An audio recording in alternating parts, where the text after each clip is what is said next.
Kunwari, ayaw-ayaw ng higaan niya eh. Hihiga rin pala ng kusa eh, no? Iinarte pa eh.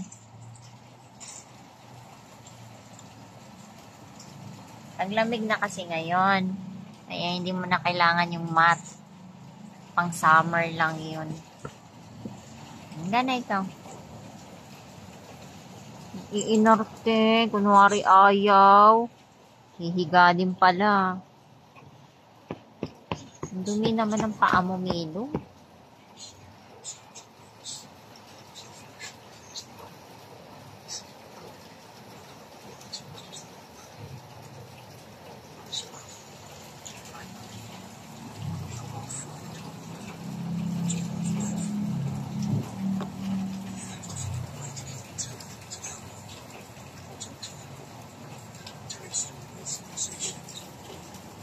Kaya na ikaw dyan.